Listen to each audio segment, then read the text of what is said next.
Hey, everybody. I just wanted to welcome you all to another show. I want to apologize for being a little late. We've had some technical difficulties. This, by far, is the most complicated session that we've produced so far of Ahead of the Curve. So I want to welcome you all here today. We're doing a little bit of a science experiment, having a Zoom chat and the live feed happening at the same time. So bear with us as we go through this adventure together. Today, I'd like to bring a special host to the table. He's a dear friend of mine, a master projection designer, content creator, based out of California. We've worked on quite a number of different projects together, and he is just an absolute stellar person to be around and a really good friend. So I'd like to welcome my good friend Bart Kresa. Bart, welcome to the show. Hey, that's it. So I know we've got a lot of different things going on today. We want to show you guys some things that Bart and his studio have been working on. So we usually kick these off with a little introduction. I don't know if maybe Ilana is going to come on, or Bart, or Neo, if you have a presentation you'd like to open up with. Well, I think that we just would like to first hear how everybody's doing. Let's take like 5-10 minutes to see. Can we do that? Like to see how everybody's doing. Take a few more minutes as we kind of get going. No, it's just because I wanted to get a feel for what's going on out there. I think Bart wanted to get a sense of where everyone who's joining is and what they're working on or not working on at this time. Yeah, sure. And actually, I've got a little bit of a microphone problem myself, so I'm going to stop my. With the people that are online, I just want to give you guys a little background about what we're trying to present, what we're trying to do today. We've got a Zoom meeting going on, which is kind of a little bit of an experiment to kind of give you guys hopefully some insights about some interesting things that you might be able to do on the Zoom meetings that you are on currently. So we were talking about some of the different experiments that have been done with some of these virtual backgrounds and creating different assets that you can have during these Zoom meetings to make them more interesting. We're also going to be talking about some of the different things that Bart's been creating within the studio in California, talking about different types of virtual scenery or virtual backgrounds. And we'd love to hear from you, from the audience, if there's anything that you guys have been working on, applications you might be using, different technologies that you might be utilizing as well to be able to create these different elements for your virtual productions or for your virtual backgrounds and using them in your meeting spaces. So if you guys wouldn't mind bearing with me just for a second, I'm going to switch over my microphone really quickly and see if we can progress in getting the show on the road. Mm-hmm. Okay, so I think that, guys, I have 2 laptops right now. On one laptop, I'm talking to you, talking to Jeffrey. I have different devices hooked up. I have a, external microphone, external camera. Right now, I'm using my laptop camera. And can you hear me well? Sorry, Bart. Yeah, I was just switching over microphones really quickly. Yeah, I can hear you now quite well. Okay, cool. So I am in my living room. I have been in this house for like 2 months. That house used to be my like getaway house from the work. The house sits in the mountains right next to Los Angeles. I used to come here for the weekends, and 2 months ago I came here for the weekend and I never left. So I sort of, started thinking of like what I want to do. And, 2 months ago, I told everybody in my studio to pack everything, whatever they wanted, the computer station, the tablets, and so on, go home, set up a home studio, and forget about everything we have been doing, for the last 20 years, and let's focus on a new future. So that grieving process of like losing something that we had took me about an hour.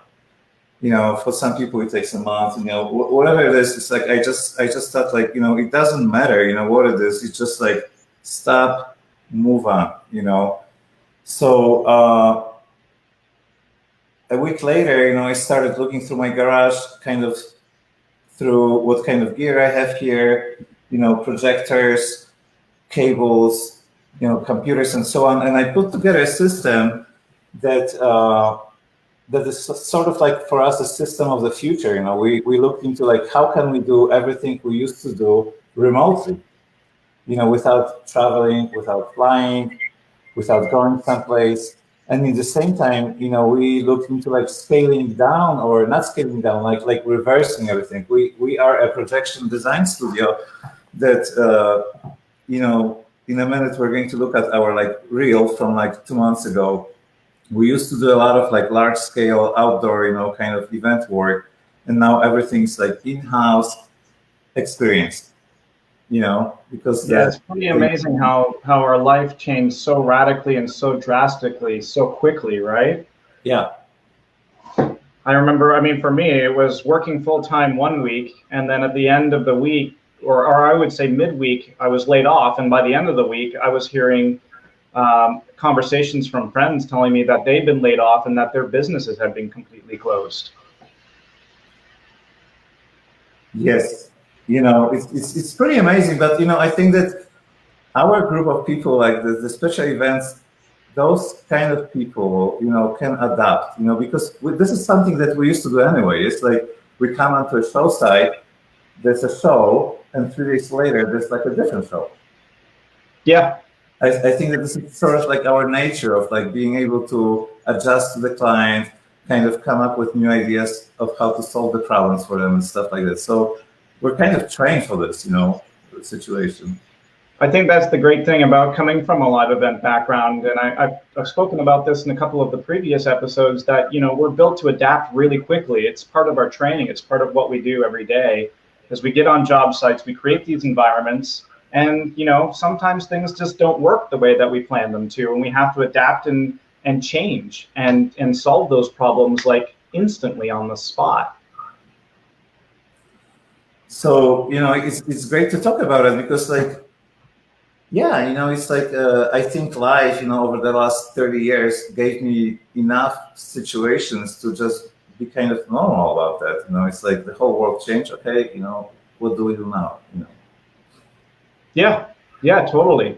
I just want to, there's some comments that are just popping up. I just wanted to explain to everybody that the Zoom was just basically meant to demonstrate some of the different things that Bart Studio has been working with virtual backgrounds.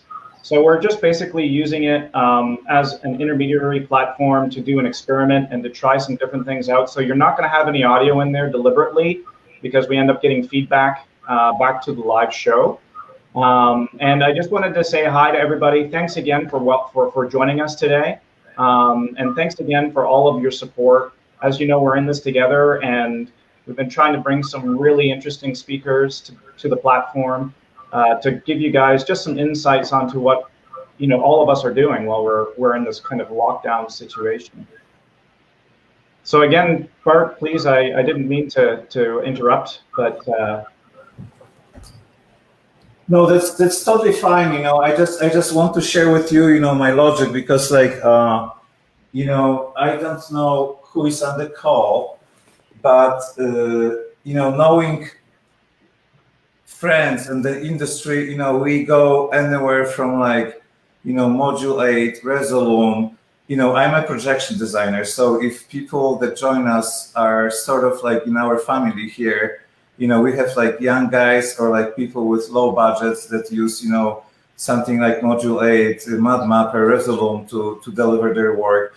And then it goes up to like, projects with like Watch Out, Pandora's Box, D3, and so on. Yes, so it can be kind of simple, inexpensive, and it can go like really complex and a lot of money.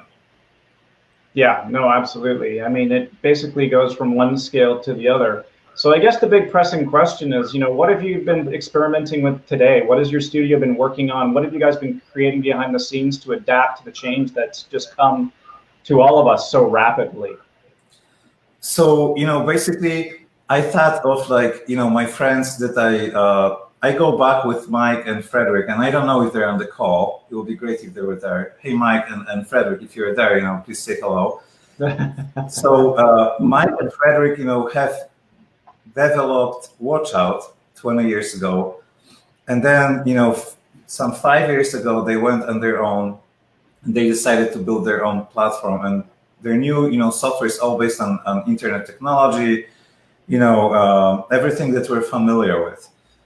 Meaning like every time we go onto internet, we open a browser window and it's going to be like a Safari or Chrome or something like that.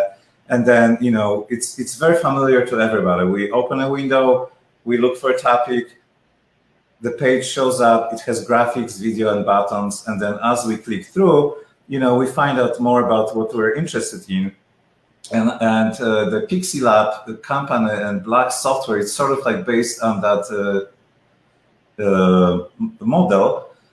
What they have done is they, they sort of opened this up to like all of the devices. Yes. So in my house, I have 3 projectors. I have 3 laptops. I have, 3 iPads, 1 iPhone, and then I have connected all of these devices using the Pixie Lab software, which is called Blacks, to play. So pretty soon I'm going to show you how I have mapped my living room and how I am controlling the living room, using basically browser windows. So just think of it like you can click on a laptop and then something changes on the projector, and then projector is basically another browser window that I'm streaming video to. And then when I will show you a simple demonstration, because this is something that we did, for fun. And do you see there's like a screen here, that says headset. Do you see it? No, we don't, Bart. And why is that? It should be inside of the camera window. Oh, because Oh, there we go. You know what? Yeah. Okay. Change the view so that you can see the side. So this is the iPad, and let's say that everything that has happened for the last 15 minutes has been kind of chaotic. So we're just setting things up, and then I'm going like live. The set is hot. So here's my iPad. It's not really pretty because this is like a test page. But through my iPad, I can click on a button, and my other iPad changes. And this is done through Pixie Lab software that is called Blacks. And before that, I would have to connect cables, do some programming. And in my studio, we have been using Watch Out for the last 20 years. So that would be like some kind of, like a lot of work and cables and procedure. And now this is all like just based on the network and internet. And I'm like clicking the button and changing, the image. So that's like the step 1. Now my whole house now is connected with the software, and what I love about it is that I kind of like sometimes get confused because like I don't know if my iPad is a display or if it's like a remote control or what, but it doesn't really matter. It can be all. It all just depends on what you want to do with that. Yeah. So is it all controlled through the Pixie Block software, including building the interface, or is that part of a separate thing? Well, I'm more of a concept designer. Yes. So like honestly, I don't know how my studio does this, but from what I understand, the design, the logics and everything, it's sort of like more of a job of somebody who is like a web designer. The pieces interact together and they work together through the Blacks, software. But that requires skills of somebody who like programs for the web. Yeah, no, absolutely. So those interfaces can be completely built within the application then. Yeah, and it's like when I look at Frederick's demo, and I actually saw this at the last ISE, it's really straightforward and it's very logical and it's very. I look at it as simple, comparing to everything else. Like when I look at the D3 or Pandora's box, actually, I took like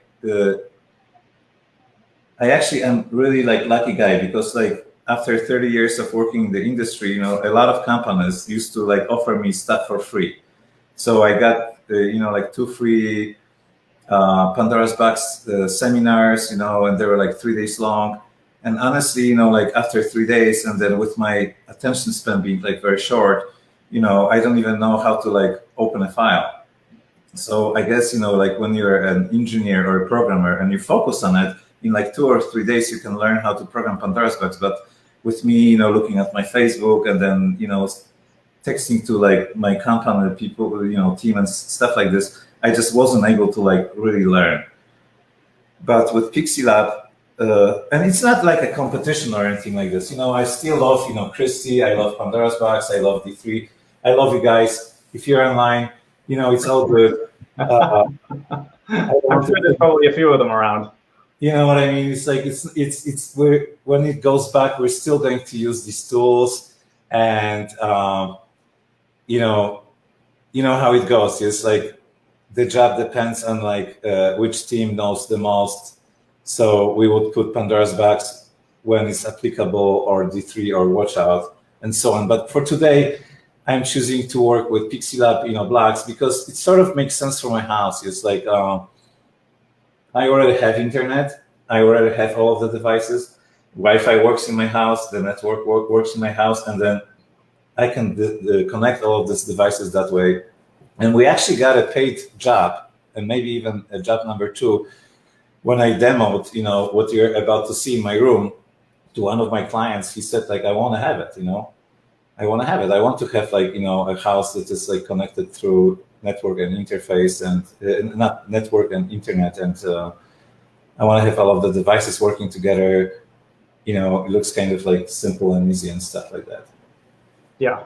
No, that makes sense. I mean, that's something that I think everybody's trying to do today, is just everybody's trying to adapt and change and try and find these different things. One of the biggest challenges, of course, for a lot of people, well, time is not really so much of a challenge anymore because we're all stuck inside. But at the same time, it's finding these different tools and exploring these different tools. And a lot of it also comes down to like setup time, adapting to the software, learning new things, and something that I think every single manufacturer has a challenge with is basically figuring out the best workflows to be able to deliver what their tool does best, to the person as quickly and efficiently as possible without you having to pull your hair out to learn, a different feature or a different thing. But with that being said, of course, there's that balancing act between complexity and simplicity, where there are a lot of very complicated things that you still have to learn or put together in some way so that you can still accomplish that task. So that totally makes sense. I wanted to also say hi to, there's tons of people that have been popping up. So I just wanted to say hi to everybody that joined again. Actually, Jeffrey, I want to like kind of take a step back, because our industry is full of amazing, talented people. I don't question anybody being able to figure out the technology. Oh no, not at all. No, I mean, it's really I think my point was just about talking about workflow. Yeah, and it's like between me and you and everybody else on the call, like we can pretty much learn anything. We have been doing this for years. So like in terms of like engaging with everybody else online from the technological point of view, I think that this is like the easy step. Like we can talk about it, and I can say like, hey guys, let's use Pixie Lab, and then I'm sure a week later everybody's going to know how to use it. But I wanted to share about my personal experience with like what's going on online right now. It's like what's missing for me.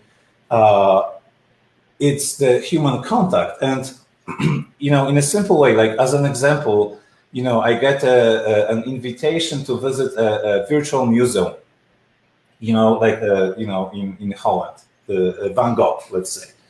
And my first reaction is like, I don't care about it, because like, I have been looking at, media, animations, virtual rooms so much in my life that my first reaction is like, I can learn more about Van Gogh when I just do a simple search online. I just open a browser and I say Van Gogh, and then I can learn about his life more than going to the virtual museum. And what is missing for me in that environment is like, a guide. what happened to that? It's like, you take a group of kids, from the school, they go onto a Zoom call, and then all of them together join that museum. And where's that guide? I would like to see a window on the main page of the museum with like 5 people that are saying, hello, how you doing? We would like to show you about our museum. And, I would like to hear the history. Like, we started 150 years ago.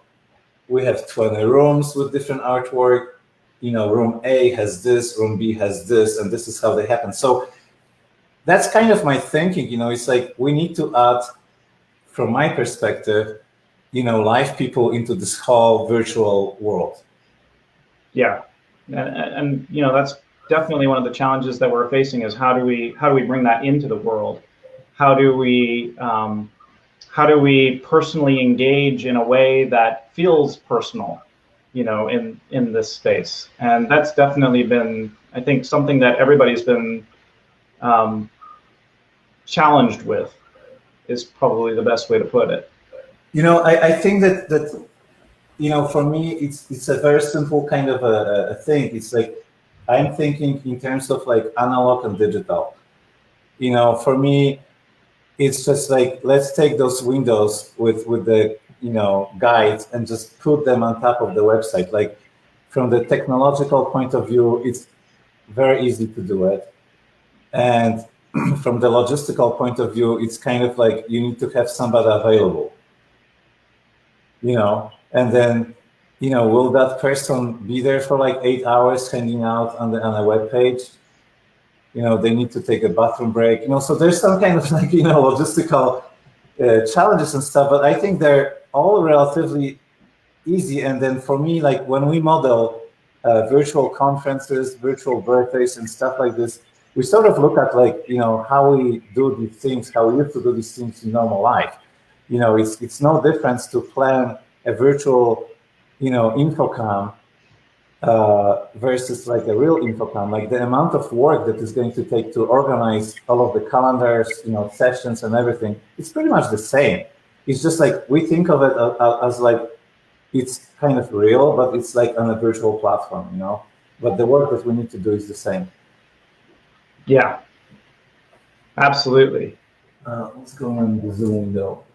So I've got a Zoom window below me, and the Zoom meeting. And it looks like there's a ton of people on there. Okay. And we've got you and me.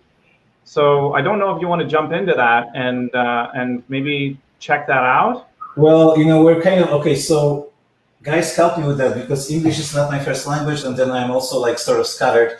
So there's a term called flash mob. Yeah, a flash mob.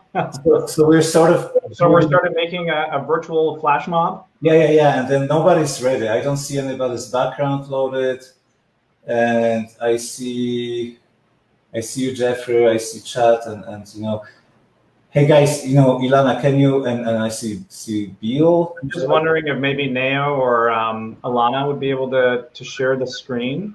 Yeah, they're moderating, but I think that we need a few more minutes for them to load the virtual backgrounds. Okay, cool. No one has done it yet, And even Adam, he has designed these backgrounds. He's sitting there, and I don't see him like having it in the back. Oh, one person has it. Okay, that person gets a T-shirt. Whoever it is. And it's of course it's Sergio. Sergio's been with me like right from the beginning. So good job, Sergio. Right Okay. on. So guys, Sergio, he's ahead of the curve, so to speak.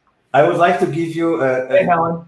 I think it's a cool T-shirt. This is what I'm wearing. This T-shirt, comes from one of our shows, and just send us a message with like your size, and then you got it, okay? So Sergio's in. Thumbs up. That's awesome.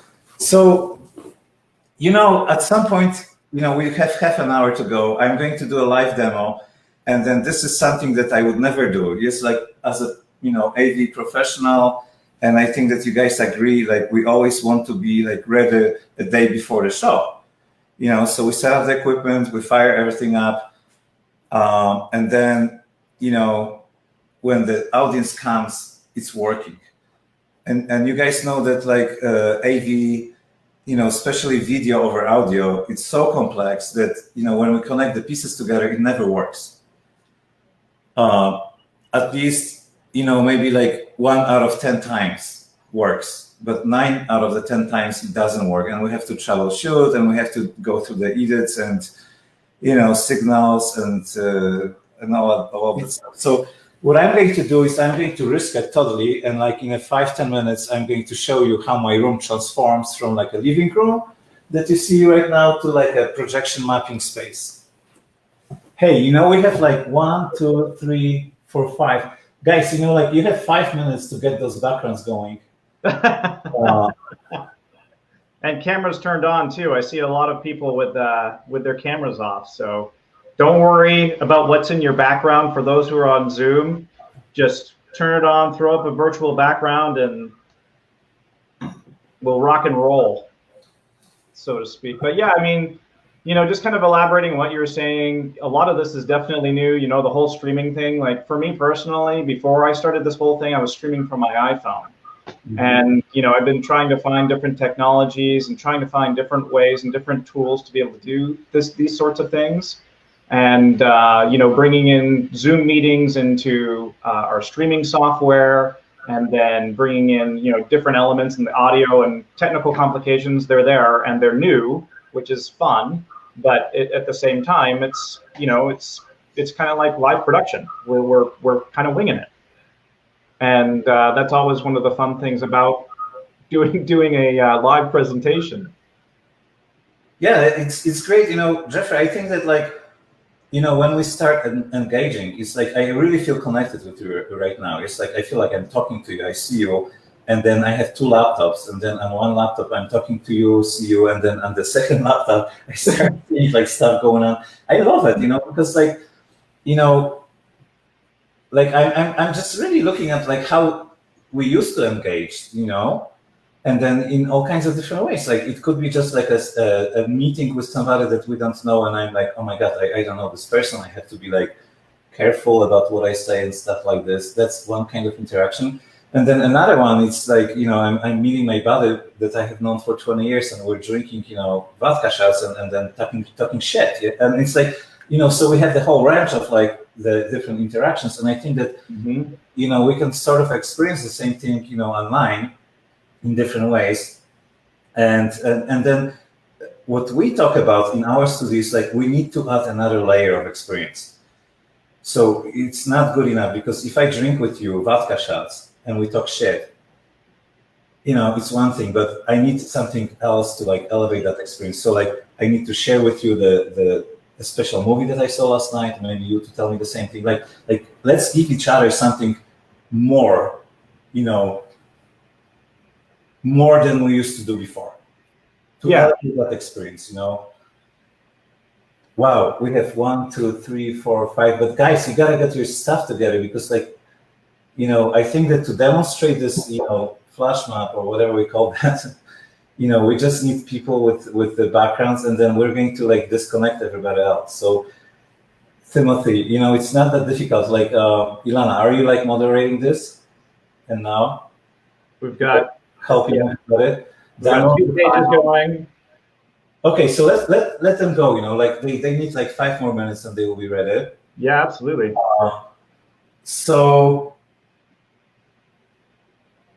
yeah, guys. So just so you know, we used to be like one of the most successful studios in the world. Yes, like let's not, Ilana, can we show our show reel just so people that maybe don't know our work kind of can relate to what we used to do like 2 months ago, and then I kind of like will take it from there, because like 100% popularity, doing the best shows in the world, and then one day everything is gone. So I want to show you like what we used to do.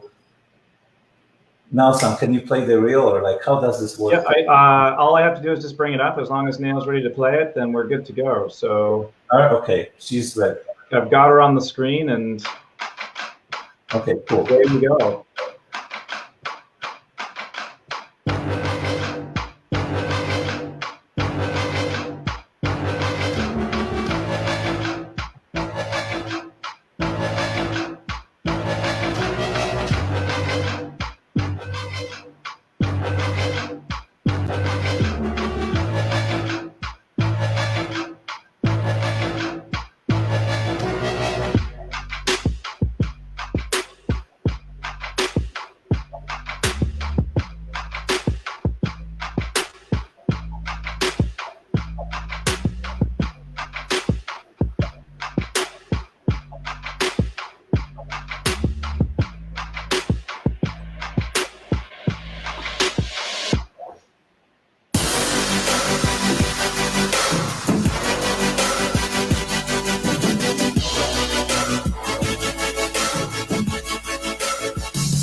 Okay, that's actually a great, thing to see.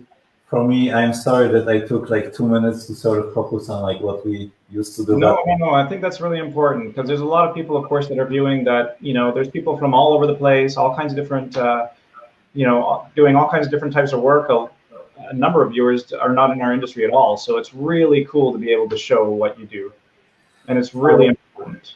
I think that this is something that we used to do, and 2 months ago we were like a full, production design studio for projection mapping events or whatever.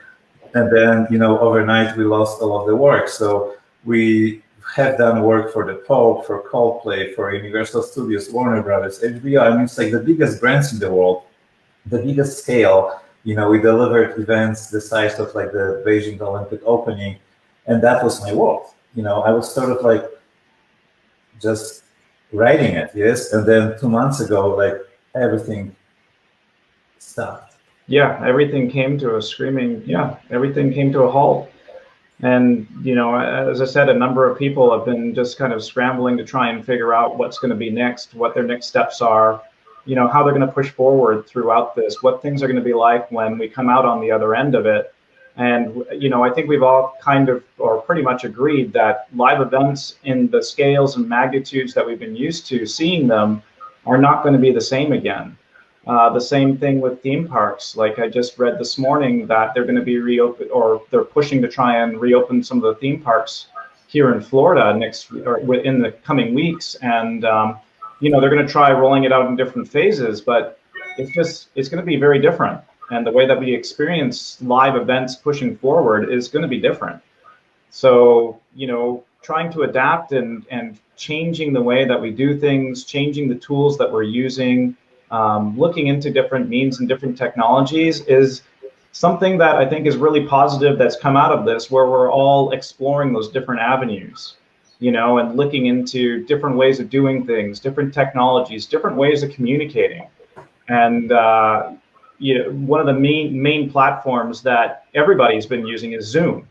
So to be able to see that, you guys have been working on kind of different ways to use that platform is really interesting. And I'm sure it's going to be very interesting to a lot of the people that are watching as well today.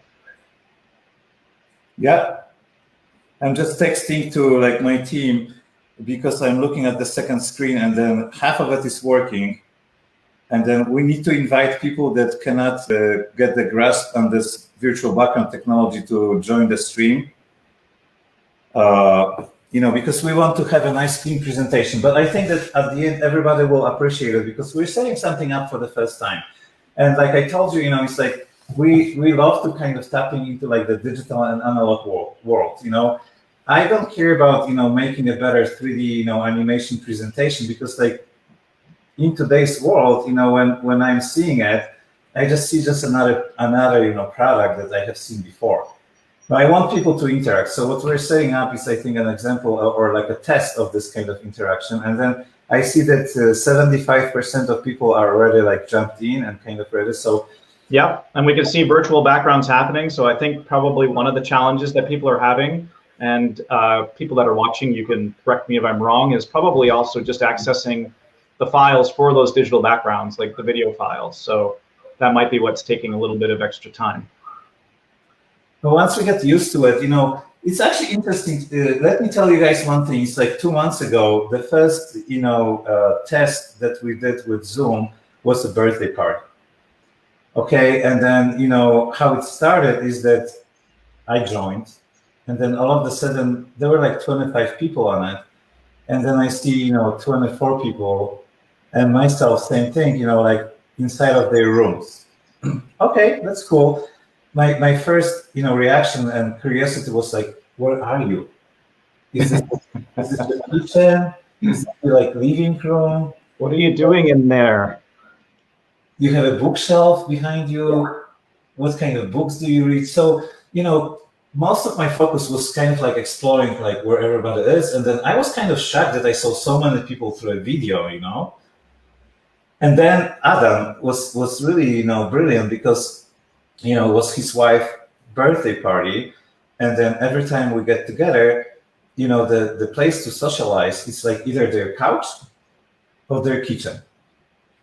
And Adam took, pictures of the kitchen, and he took pictures of his couch, and he started sharing them through the, iChat window, and people started, placing those pictures as virtual backgrounds, and the energy changed. Yeah. All of a sudden we started feeling like, wow, we are in Adam's place. Just through, the picture and the window, the video window. So we have been testing different things, and then I suggest that you guys do the same thing, because how we show up to each other, and then through the video call, it's one thing, but then we can do other things too. We can create some kind of a background. Even I don't know if now is part of this call. She's not, but she learned how to use a Snapchat camera to sort of like add things to her head. So she has a head dress. She has a virtual background, and then that creates sort of a world and curiosity and a different energy. So that, I think, helps us to connect. Yeah, there's without a doubt, and being able to implement those types of technologies is super, super important, especially today. To create that interaction between both of us. I know for me, like, I'm doing everything inside of my wife's studio in the back.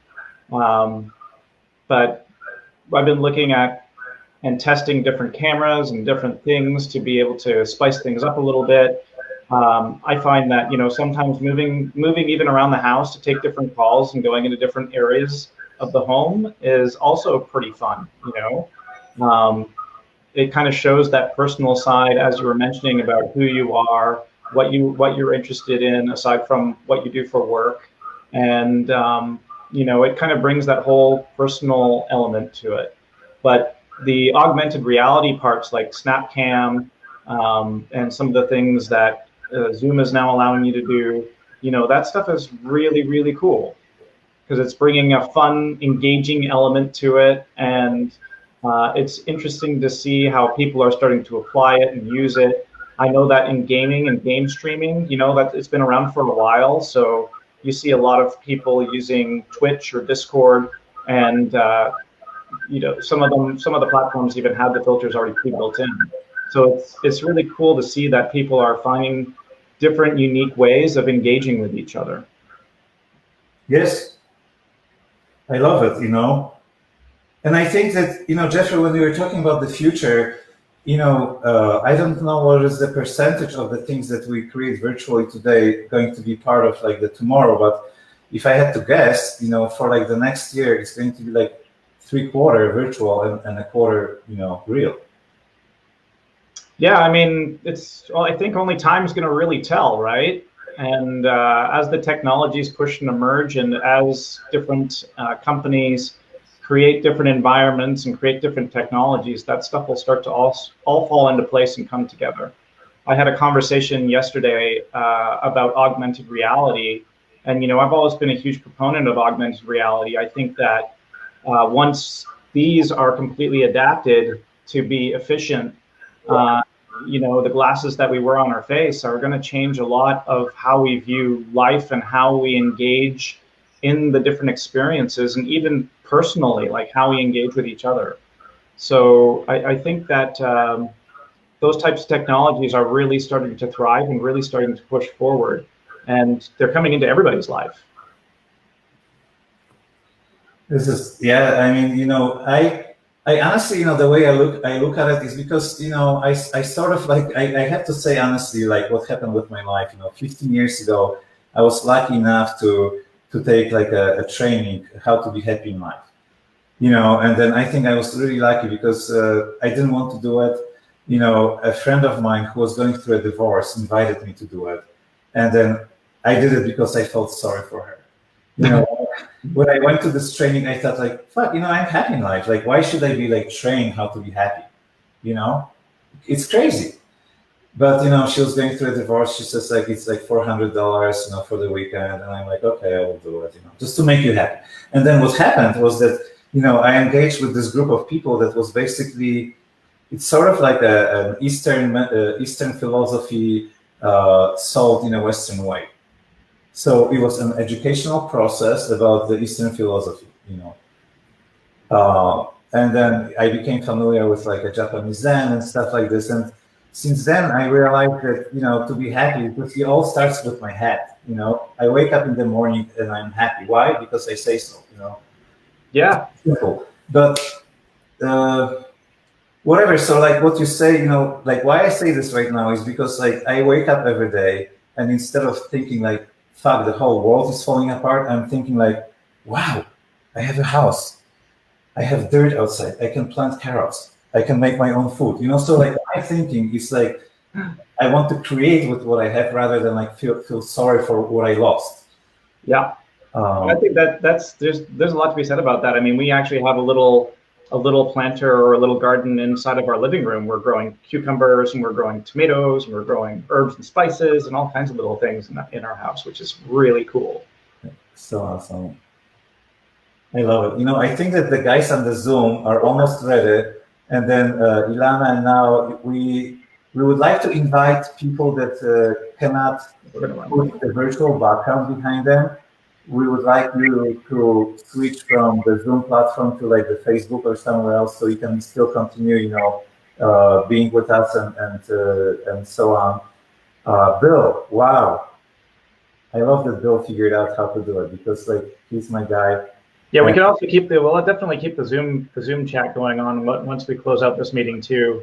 Start at least unmuting microphones, but I don't know if we could at least bring it up right now for the audience that are not participating in the Zoom, because it would be really neat just to kind of talk a little bit about the concept of that. Yeah, but we need to turn off people that cannot have, let's do a clean look. It's like there's like 1, 2, 3, 4, 5 people that don't have the background, and then myself. So guys, can you help me, get a background, and then help me to download the file,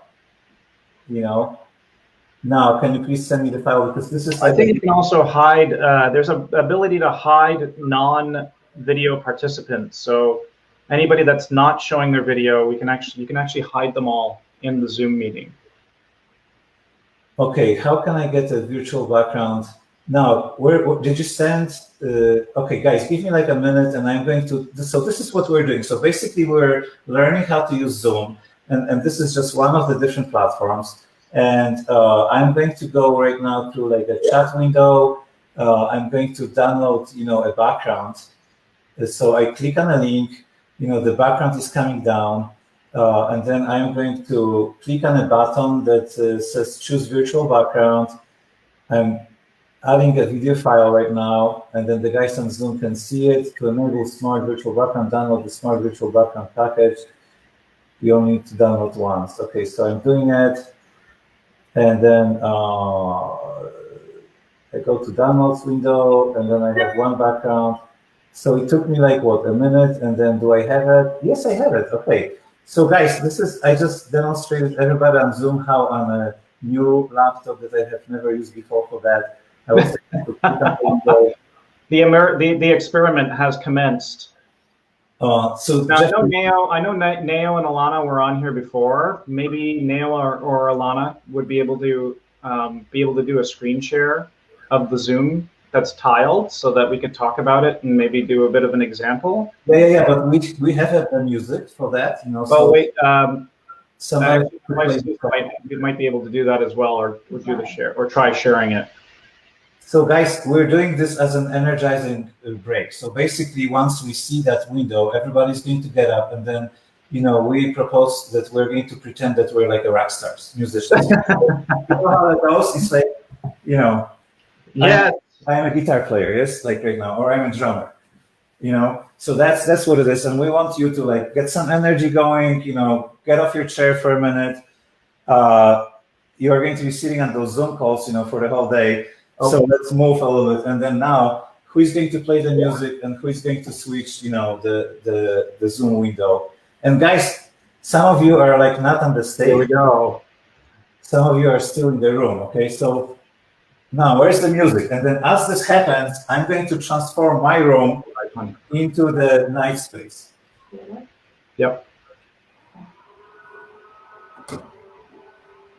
Where's the music? Who's playing? No. Oh, Nao. I think Nao's got the music. Let me see if I can unmute her.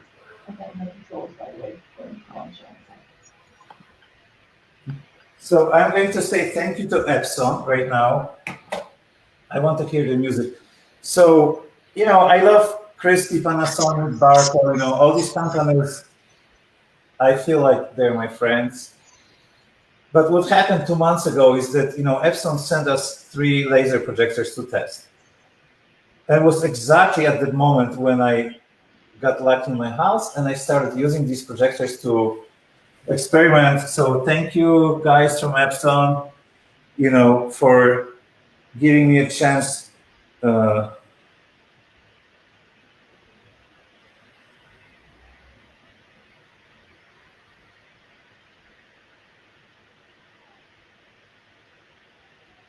So I got the Zoom meeting still on. It looks like there's a pretty healthy 24 participants in there. Most of the backgrounds are running.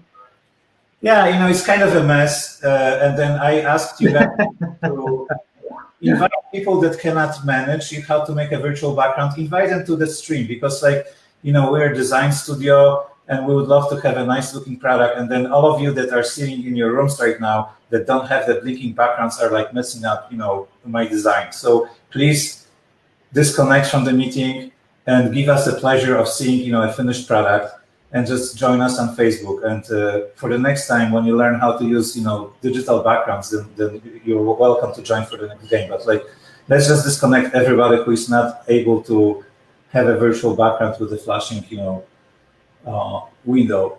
Okay, I mean, that was the deal. I asked for this to be in a nice way, and then just Ilana, please kill, all the windows that are not, working right now. Like right now, okay? Like this is like a producer call. Kill the windows that don't work. And it's not that I don't. The one that we do have to keep up right now, Bart, is Susie's got the stream on. I think Susie's got it going on anyway, but we're going to keep Susie in, and maybe we could. We're going to end up. We've got about 10 minutes left till we'll have to go off air. So. Yeah. Well, so this gives me a chance to give you a demo of what we're actually working on here. This is part of the conversation today.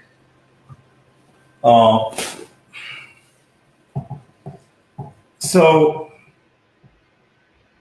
And maybe we could come back to the Zoom maybe later on, or okay. At the very least we could jump on the Zoom after we're done with the show today. Yeah, that's perfect. But let's just clean it up. Let's just make it look nice and clean. And then, Jeffrey, this is something that I have learned, and then I see that it's still working. You gotta be the boss. No matter what, you have to make a call. And then sometimes maybe some people are happy or not happy. It doesn't matter, because you're working on your product, you want to deliver. So I'm asking them to kill all the windows that don't work. Just do it, So Helen, actually, my friend Helen out of the UK put a fun little comment on there. There's a design police with a happy face, and I'm like, yeah, it is the design police. That's part of the whole artistic process is making those calls and making those judgments as you put together a piece.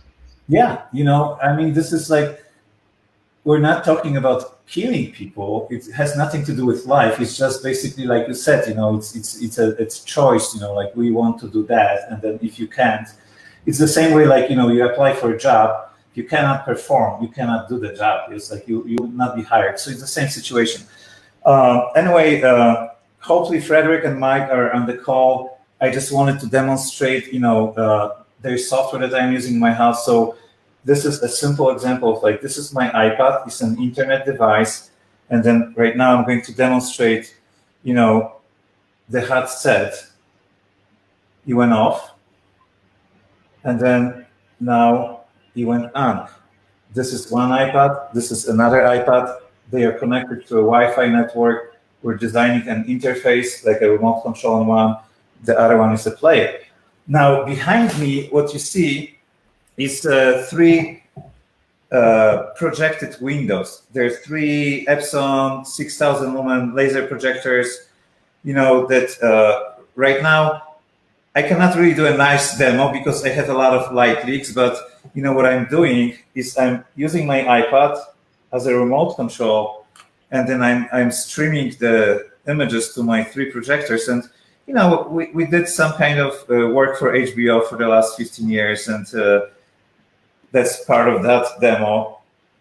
Well, let's see what kind of options they gave me, because every night what I do is I leave the equipment on, and our studio in Europe and Japan looks at my room through cameras, and they experiment, they add new images and so on. But Adam, the one thing I don't see is I don't know how to show the actual mapping. I don't have this option. I have our studio option. I just don't. Or are you talking about the way that it was mapped and the way that you had the grid patterns? Yeah, I don't have this button right now, so Adam must have disconnected that button because I don't see it anywhere. I think the most important thing, though, to illustrate is just the fact that this can be achieved, this can be done in basically any space. I mean, you've taken the liberty of actually putting projectors into your living space and being able to create, a virtual environment from your home that you can easily illustrate using video, which is really, really cool. And the other thing, I think the other point to get across is it can be done relatively easily and inexpensively. You don't need to have a whole lot of fancy equipment to be able to pull it off. Projectors these days are quite affordable. There's a lot of different ways to get them. You don't necessarily need to have a 10,000 lumen or 20,000 lumen projector, in your home. You can easily use 3,000 lumen, even less. Projectors to be able to do stuff like this. And that's really neat to be able to illustrate and create these different immersive environments that you wouldn't necessarily, you just can't do normally, Yeah, that's correct. And Jeffrey, I kind of have never experienced this before, but I have a electrical meter. And then when the guys from Epson sent me those projectors, I thought oh my God, it's going to be expensive to run them. So I plugged in the meter with the projector, and then I get 6,000 lumens worth of light with a laser projector for 250 watts. So right now what you see behind me is well beyond what normal person would do, because you're looking at 18,000 lumens worth of light for the cost of 750 watts. Yeah, and that's incredible. I mean, it also just shows how far technology has gone for us today as well. And how we did that is that basically in my home, I worked as a technician. I found Ilana, or now, can you show some pictures of the schematics and the layout and the 3D, how I did this? I basically found a way to install all of the projectors in such a way that they don't obstruct from our normal life. We have a mezzanine in our house. Can somebody show those images? So look at that. So all of the projectors are overhead and they're away. And then because our house is constructed in such a way that it has a lot of beams and pipes and stuff like this, I was able to run all of the signal cables and power cables hidden. Yeah. So let's look at the network now, son, the next picture. She's just gonna cue it up, I believe. Yeah, I just would like to see how everything's connected, so it kind of yeah, got it coming up right now. Okay, so guys, I mean, this is how, oh my God, it's 11 already. This is how everything's connected. And then the last picture, what I want to show is how the actually, equipment looks installed. The camera, the spotlight, the microphone, and so on.